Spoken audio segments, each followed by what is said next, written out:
Good evening, and welcome to Counterculture with Danielle D'Souza Gill. The culture's gone crazy, media's gone mad, and reason has become repugnant. Here we focus on facts and how to fight back. Tonight, we'll be discussing the crisis of masculinity in America. We'll also discuss how the left is attacking our children through gender dysphoria. We'll speak with social media strategist Kingsley Cortez about this issue. In April this year, toy company Hasbro announced 2 new waves of toys into their Indiana Jones and Star Wars lineups. These toys range in price from $17 to over $70, and the majority of which are from Hasbro Pulse, a division of the toy company dedicated to making toys not for children, but for adults. This is not a new thing. Market analysts have been watching the growth of the toy market to include what they call kid adults for several years now. The phrase has morphed into the term kid-ults, which, as of Christmas 2022, counts for a quarter of all toy sales. There are other trends that point to a developing crisis. In 2021, the Wall Street Journal reported that men are no longer going to college.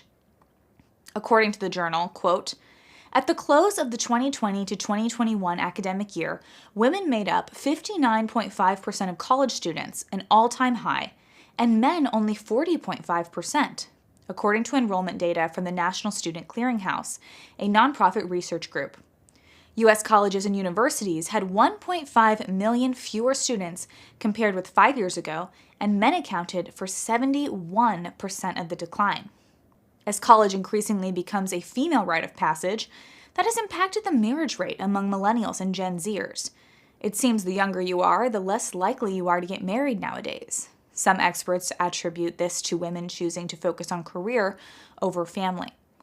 Clarissa Sawyer, a gender psychology teacher at the private business school Bentley University, she says, quote, "Women around the world are getting married later, and part of that is because women are getting more educated and investing in their careers. They've invested a lot of time and money into college, so they're getting a job and delaying marriage, if not opting out completely," end quote. The only other way for a woman to recoup the cost of a college education would have been to use their time at college to find an ideal, educated male who would take them as a partner. Working together, either as a dual-income household or as a stay-at-home housewife, would ensure a more efficient use of resources and a quicker elimination of that college debt. But if men aren't going to college, then that more traditional option is taken off the table, and less people are meeting in college. It's enough to make you wonder to what degree women are exercising their own volition when they choose to continue life as an office drone while writing off the very possibility of getting married in the future. It's not hard to see that all of these trends, the advent of the kidult, men abandoning university, and women abandoning marriage, are related. Each has to do with the systematic destruction of the concept of masculinity and the role of men in the world. Those toys for kidults? Notice they aren't girl toys. Action figures and transforming robots with guns and laser swords. Peruse the Hasbro Pulse website all day and you'll never find a girl toy. Not to mention the rise of video games. The kidult isn't a phenomenon that includes female consumers. It's all about getting grown adult men to regress into children, a process known as neotenization. Then we have men abandoning higher education, which seems to be what's causing women to abandon marriage and family. If educated women do not have a partner at their level, then they feel like there are no options. But why? Kathleen Parker, who wrote Save the Males in 2008, believes this is the result of growing intolerance for men. She says, quote, "We're merely seeing the culmination of 50 years of feminist advances combined with economic shifts that have left men unemployed and socially sidelined. Early warning signs were clear in the 1990s when men began organizing, a disconsonant concept, I admit, around grievances about divorce and subsequent custody battles. Fathers were feeling increasingly displaced by child custody battles and the like, and these arrangements were often very unfair and repurposed fathers as weekend visitors in their children's lives. It doesn't take much foresight to understand how these trends are negatively impacting society and how they could lead to the complete dissolution of our country and also our family structure. To the average Hasbro executive, the idea of a country without families might seem like a dream come true, especially for selling their toys. But once your IQ reaches room temperature range, it's fairly easy to see the consequences. No families means no more children. And no children means no future generations to buy toys that are actually for kids, and no matter what age. Who would have thought that the herald of our doom would come in the form of a tubby recluse hoarding action figures all alone in his room flat? The proper response to this sad state of affairs is to embrace the countercultural and encourage men to be men and flourish in their masculinity, while also encouraging women to be women and flourish in their femininity. One person who is trying to address this issue is Missouri Senator Josh Hawley, who wrote the book Manhood: The Masculine Virtues America Needs. Hawley rightly sees the sidelining of masculinity as a threat to the functioning of our republic. Polite society needs people of both strength and virtue.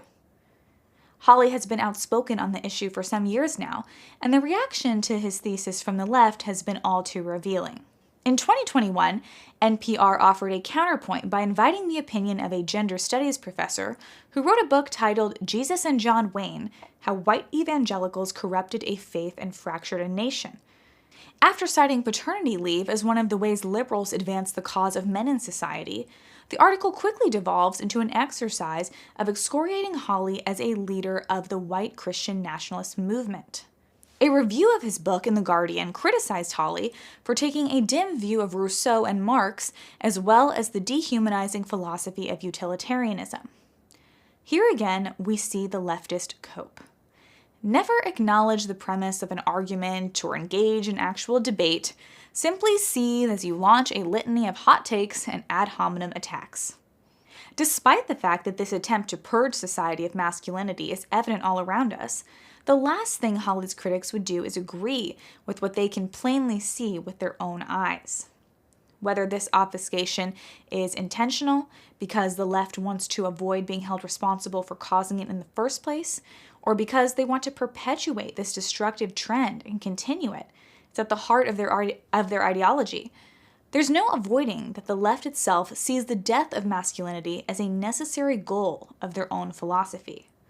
There's a certain kind of irony in the fact that in acting to protect their utopian project from this criticism, the left engages in rhetorical brute force. It's a clumsy attempt to resort to strength in the defense of their crumbling ideology. Perhaps if they actually read Hawley's book, they'd have a better understanding of how a masculine trait like strength can protect that which is worth saving. Kingsley, thanks so much for joining us. Thanks for having me, Danielle. It's great to be here. Of course. Well, congratulations on your new role. Tell us a little bit about your background and what you're up to. Absolutely. So I'm currently working at the Center for Renewing America, which is a think tank here in Washington, D.C. We're based right by Capitol Hill. And what I'm doing is basically just cranking out content on all of our social media platforms. We're everywhere. You can find us on Twitter, Getter, Truth Social, Rumble, YouTube, Facebook, Instagram. So please check us out. It's at AM Renew CTR for Center, and give us a follow. We're putting out great stuff that will keep you up to date on what is going on here in the DC swamp, how you can fight back and get involved. Oh, well, thank you, Kingsley. Well, I want to get your reaction to some different things going on social media, because you are a social media expert and things have just gotten so crazy. I feel like all the time when I'm scrolling Twitter or Truth Social or something, I see all of these crazy stories, and especially things on weird things going on with trans, and weird books that they're showing children with trans imagery and other things like that. So I wanted to kind of go through a few things with you. So firstly, I was wondering what your reaction was to a trans activist at the White House that Joe Biden invited to this LGBTQ plus party, basically to celebrate that. And he was saying he's, super in favor of all of this. And I guess one of the activists decided to take their top off, take their dress down, and this male who has some kind of like breasts, I guess, was exposing them, and with other shirtless men.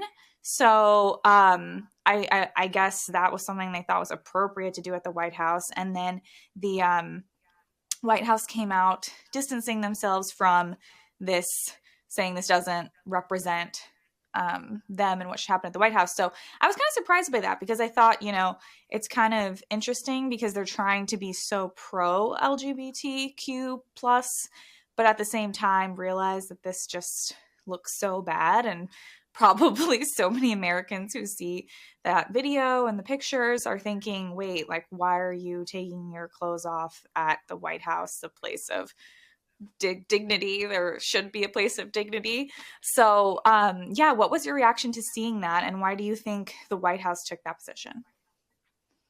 I mean, I think it was incredibly disrespectful, right? This is the people's house. This is a place that should be honored and respected. And of course, as the Biden administration so frequently does, they were elevating degeneracy and cultural rot when they had this event at the people's house. And I am encouraged certainly to see them condemn, the nudity that was on display. But I think it's important for us as conservatives to point out that by elevating this entire LGBTQI, plus there are so many letters now, it's almost hard to keep track.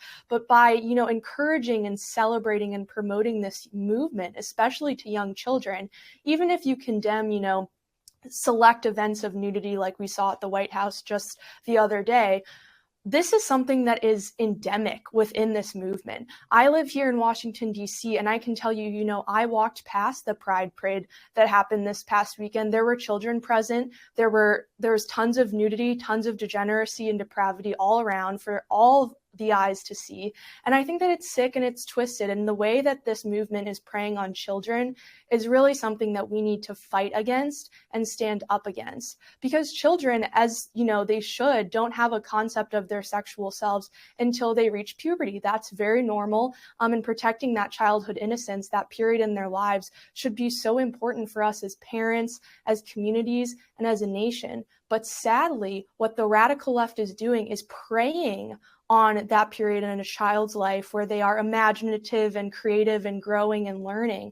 And they're twisting it into something that is confusing, immoral, and it's just wholly wrong. So, of course, I'm glad to see the Biden administration say there should be no nudity in the White House. But let's be honest, that's a very low bar. We should be shooting higher. We should be encouraging, pro-family policies that protect our children and protect against this just radical gender cult that's taking really aim at these kids in our schools, in Hollywood, in the media, all across the nation.